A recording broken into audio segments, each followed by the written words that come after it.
अस्सलामुअलैकुम दोस्तों, मैं हूं उमैस मुनीर। आप देख रहे हैं हमारा यूट्यूब चैनल और फेसबुक पेज। दोस्तों, पाकिस्तान ने दुनिया के सबसे बड़े मुस्लिम कंट्री के साथ अपनी ट्रेड बढ़ाने का फैसला किया है। इंडोनेशिया के साथ पाकिस्तान 10 MOUs के ऊपर दस्तखत करने वाला है। जी हां दोस्तों, रिसेंट मंथ के अंदर ये 5वां मुस्लिम मुल्क है जिसके साथ पाकिस्तान ने अपने जो तजारती ताल्लुकात हैं वो बढ़ाए हैं। सबसे पहले हमने आपको बताया था कि आज़रबाईजान पाकिस्तान जो है वो उसके साथ ताल्लुकात अपने बढ़ाए। उसके बाद उज़्बेकिस्तान जो है वहां जाके पाकिस्तान ने अपनी जो इन्वेस्टमेंट है वो सिक्योर की। उसके बाद बांग्लादेश से भी जो हमारा पहला कार्गो है वहां पे रवाना हो चुका है। ईरान के साथ अपनी जो तजारत है वो $10 बिलियन तक ले जाने का फैसला पाकिस्तान ने किया है। और अब इंडोनेशिया जो कि पूरी दुनिया में सबसे बड़ा मुस्लिम मुल्क है, सबसे ज्यादा मुसलमान इंडोनेशिया में पाए जाते हैं, उसके साथ पाकिस्तान 10 MOUs दस्तखत करने वाला है। ये दोनों ममालिक के लिए खुशाइंद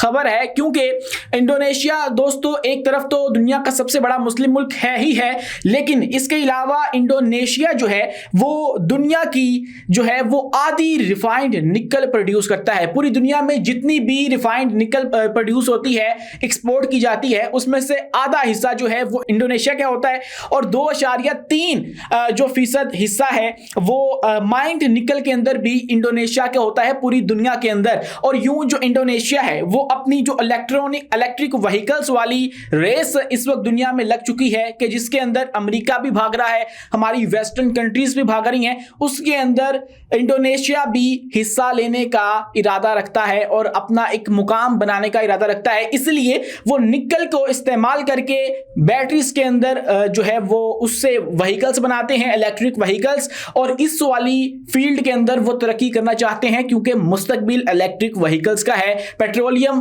पर चलने वाले जो व्हीकल्स हैं वो खत्म हो जाएंगी। इलेक्ट्रिक व्हीकल्स के ऊपर पूरी दुनिया काम कर रही है। एलोन मस्क को देख लीजिए, अमेरिका को देख लीजिए, यूके को देख लीजिए, जितने भी तरक्की याफ्ता ममालिक हैं वो इलेक्ट्रिक व्हीकल्स के ऊपर काम कर रहे हैं जिनको ईवीज भी कहा जाता है।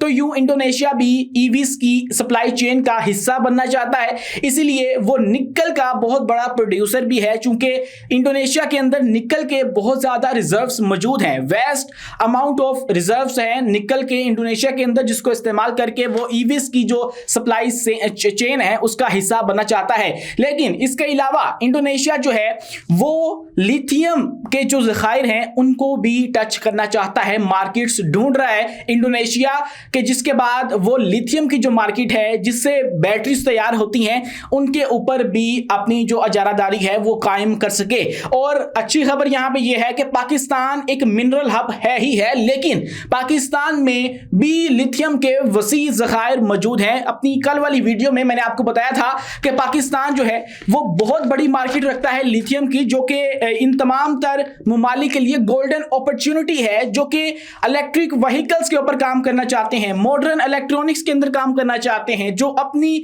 मिलिट्री मॉडर्नाइजेशन चाहते हैं, अपनी जो लेटेस्ट इक्विपमेंट्स हैं वो बनाना चाहते हैं। पाकिस्तान में लिथियम कहां मौजूद है? केपी में चित्राल में ज़खायर मौजूद है लिथियम के, गिलगित बल्तिस्तान में ज़खायर मौजूद है लिथियम के, बलोचिस्तान में चाकी की बंजर झीलों के अंदर ज़खायर मौजूद है लिथियम के, पंजाब और सिंध चोलिस्तान में भी जो है वो सहराओं के अंदर भी ये ज़खायर मौजूद है, जनूबी पंजाब के अंदर भी लिथियम पाया जाता है। और 2021 की एक रिपोर्ट है जिसके मुताबिक लिथियम की मार्केट का हुजम 3 से 95 अरब डॉलर था। तब इसकी जो मांग थी वो 5 लाख टन थी, लेकिन तब ये कहा गया था कि 2030 तक ये जो मांग है वो बढ़ के 40 लाख टन तक पहुंच जाएगी। और ये जो मार्केट है जो अभी 3 से 95 अरब डॉलर्स के दरमियान है, ये भी जो है वो 25 अरब डॉलर्स तक जो है वो हमें नजर आएगी। और 2021 की एक रिपोर्ट मौजूद है जिसके मुताबिक लिथियम मार्केट का हुजम 3 अरब डॉलर है और यह कहा गया था कि 2030 तक चलते हुए ये जो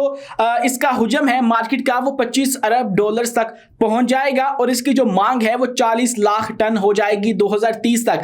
और ये चूंकि इसीलिए लोगों ने, जो माहिरीन हैं, उन्होंने प्रेडिक्ट किया होगा क्योंकि आने वाला वक्त जो है वो इलेक्ट्रिक व्हीकल्स का है। बैटरीज हर जगह इस्तेमाल होंगी, रोबोट्स होंगे उनके अंदर बैटरीज होंगी, व्हीकल्स होंगी उनके अंदर बैटरी का इस्तेमाल होगा, डिफेंस की चीजों के अंदर भी बैटरी का इस्तेमाल होगा और बैटरी के लिए लिथियम चाहिए होता है। और 2022 के अंदर लिथियम की प्राइसेस के अंदर हाइक आया था, तो इसलिए लिथियम की जो प्राइस है वो $77,000 फी टन हो चुकी थी।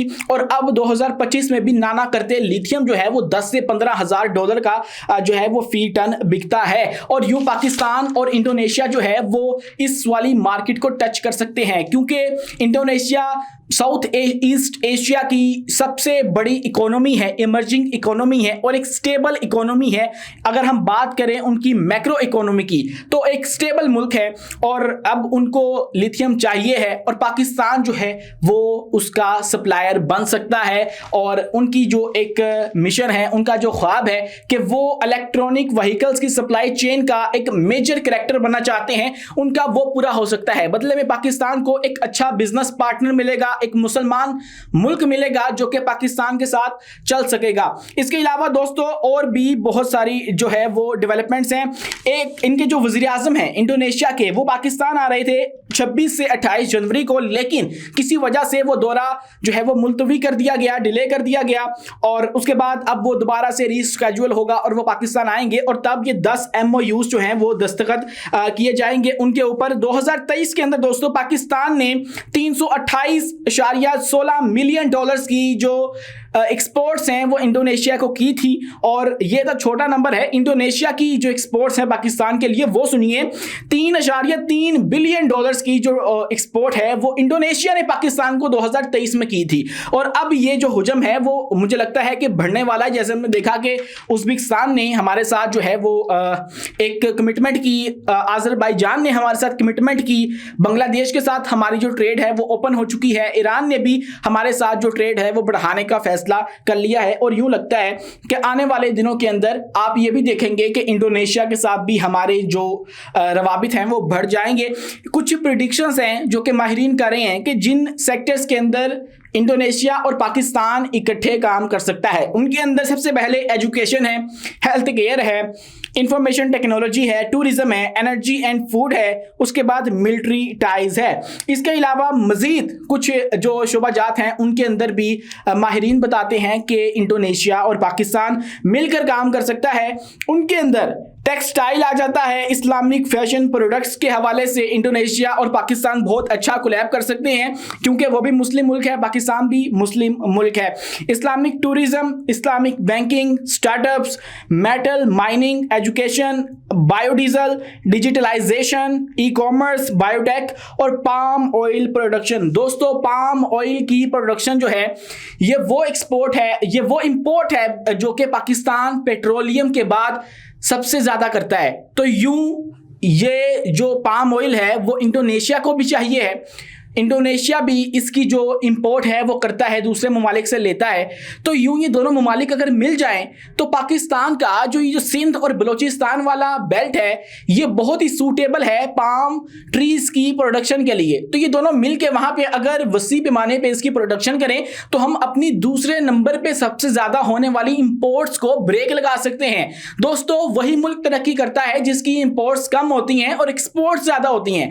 यूं अगर ये दोनों ममालिक मिल जाएं और ये पाम ऑयल ट्री जो है वो अपने यहाँ पे जो है वो प्रोड्यूस करें, बनाएं पाकिस्तान के अंदर, दोनों मिलके बनाएं, उनकी इन्वेस्टमेंट हो जाए, हमारी जगह हो जाए और उसके बाद इसको जो है वो हम प्रोड्यूस भी करें, उसके बाद एक्सपोर्ट भी करें। तो यूं पाकिस्तान और इंडोनेशिया की जो 90% तक की इंपोर्ट है उसको ब्रेक लगाई जा सकती है, उसको कवर अप किया जा सकता है। पाम ऑयल की बहुत ज़्यादा डिमांड है क्योंकि ये डोमेस्टिक यूज़ के लिए भी जो है वो जाना जाता है, उसके बाद एग्रीकल्चर के अंदर भी इस्तेमाल होता है, फर्टिलाइजर्स भी इससे बनते हैं, चिकन फीड भी इससे बनती है, इसके बहुत सारे जो यूजेस हैं वो आपको मिल जाएंगे। तो यूं जो है वो पाकिस्तान इंडोनेशिया के साथ मिलके एक और संगे मील अबूर कर सकता है। और आने वाले दिनों में उम्मीद है कि आप लोग देखेंगे कि पाकिस्तान और इंडोनेशिया भी जो है वो मिलकर तरक्की करेंगे, क्योंकि इंडोनेशिया जो है वो एक स्टेबल मुल्क समझा जाता है। आर्किपेलागोस हैं, छोटे छोटे आर्किपेलागोस हैं और रिसेंटली हिस्ट्री इनकी बहुत ज़्यादा लंबी है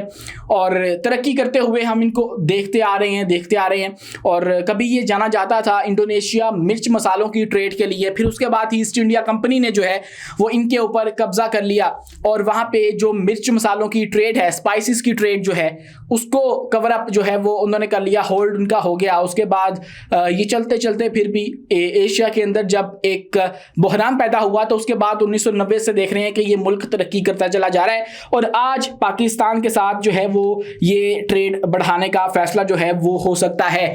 आज के लिए इतना ही। अपने मेजबान उमैस मुनीर को दीजिए इजाजत, मिलते हैं अगली वीडियो में नई मालूमात के साथ।